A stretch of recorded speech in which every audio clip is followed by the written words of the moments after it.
The Landkreuzer P-1500 Monster. The Landkreuzer P-1500 Monster existed on paper only, but it would have been a terrifying asset of deadly proportions had it been built. Conceived by German forces to carry an 800mm rail gun, the monster would have indeed been just that, considering the weaponry could decimate almost any enemy hold.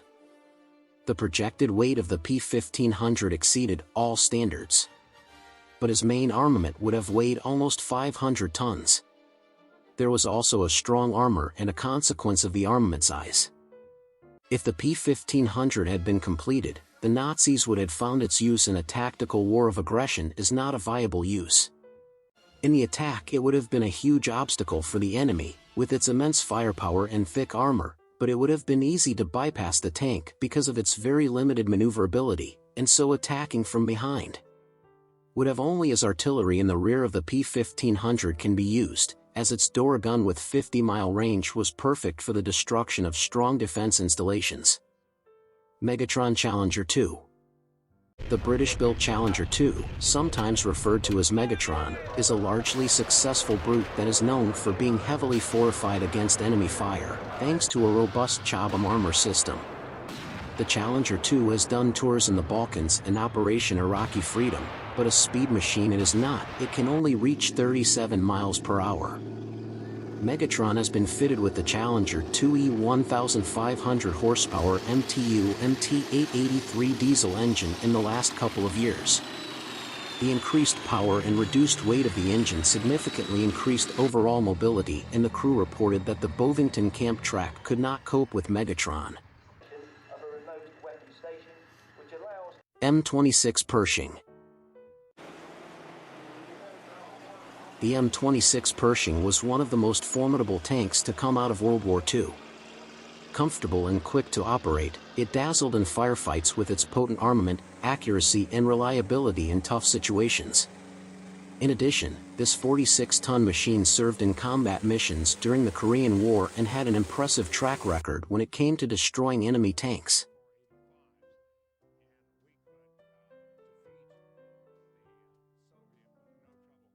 The power plant was the same 500 horsepower Ford GAF V8 petrol engine in the latest versions of Sherman. The running gear had 6 double bogies per side on a new torsion bar suspension running on a 23-inch/58 cm wide track. M1 Abrams. The M1 Abrams is perhaps the most recognized of U.S. tank models, given it remains in service to this day. It is one of the heaviest tanks still in active service, weighing in at an impressive 68 tons. It may be an old dog by this point, but it's still an incredibly effective machine on the battlefield, a big reason why it hasn't been replaced. The M1 Abrams was developed during the Cold War as a successor to the cancelled MBT-70. The M1 Abrams contract went to Chrysler Defense and was the first vehicle to adopt Char-bomb armor.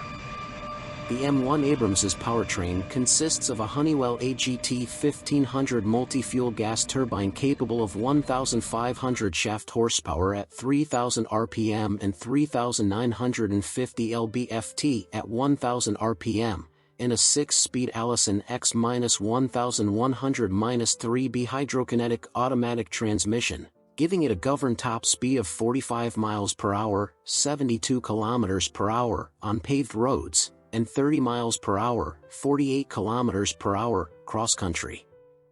Leclair main battle tank. The Leclair is one of the better recognized French tanks, a 60-ton beast that can maneuver better than its weight might suggest. Featuring a novel armor system to help protect against a variety of artillery, the Leclair isn't seen much outside of France, aside from the roughly 400 deployed by the UAE. The Leclair is equipped with a GIAT Nexter CN 120-26 120mm smoothbore cannon. This cannon is capable of firing the same NATO standard 120mm rounds as the German Leopard 2 and US M1 Abrams, but in practice only French-produced ammunition is issued. The Leclair is also equipped with a 12.7mm coaxial machine gun and a remote-controlled 7.62mm machine gun. Landkreuzer P-1000.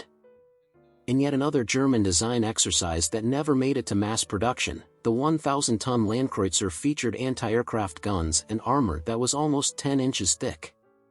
Like its sibling the P-1500 monster, the sheer weight and size of the P-1000 doomed the project from the start.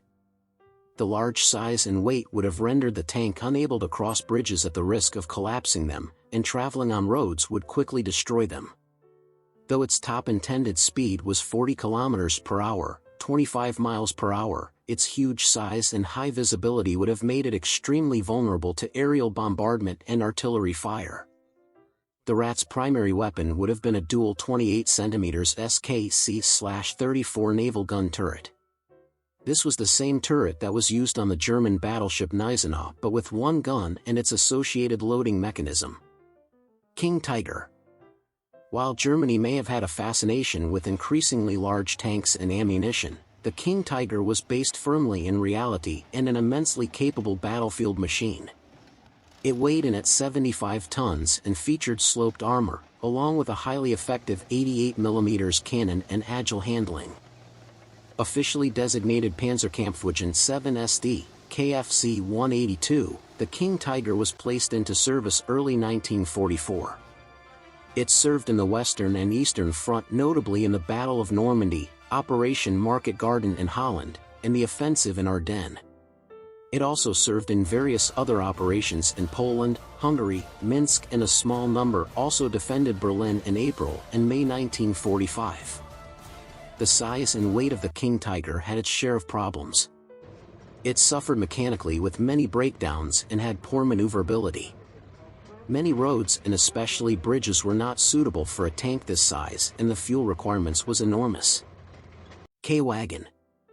The K-Wagon was yet another German prototype that placed emphasis on sheer mass as a differentiator, with the exception being the era in which it was conceived. The K-Wagon was a super heavy tank born out of WW1, but faced the same challenges of later models: difficult to transport, lousy handling, and being too slow for its own good. The hull of the K-Wagon consisted of 6 modules that could be transported separately by rail: the control room, the fighting room, the engine room, the transmission room, and the 2 sponsons. The commander could give orders to the crew by means of electric lights. Fire control was comparable to that of a destroyer, the Germans seeing the vehicle as a veritable landship. FCM F1. The French FCM F1 was an early entry into the super heavy tank class that faced similar limitations in agility, but more than made up for its lack of poise in firepower and armor protection.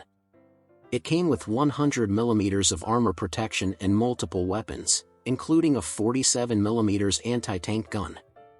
The FCM F1 was a French super heavy tank developed during the late interbellum by the Forges et Chantiers de la Méditerranée, FCM, company. 12 were ordered in 1940 to replace the Char 2C, but France was defeated before construction could begin, a wooden mock-up being all that was finished. The FCM F1 was large and elongated, and had 2 turrets, one in front and one in the back, with a single high-velocity gun in each turret.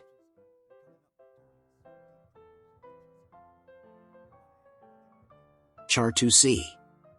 The Char 2C gave France one of the only functioning super heavy tanks in the world, as it actually made it off the drawing board and into battle.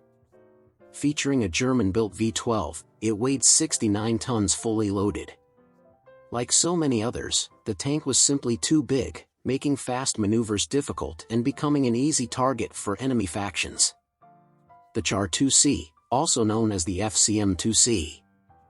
The main armament was a 105mm gun, a cannon to 105 Kort Schneider, shortened to reduce its recoil to fit into a turret. It fired a He shell with 4 kilograms, 8 pounds 13 ounces, of explosives and a muzzle velocity of 240 meters per second, 790 feet per second.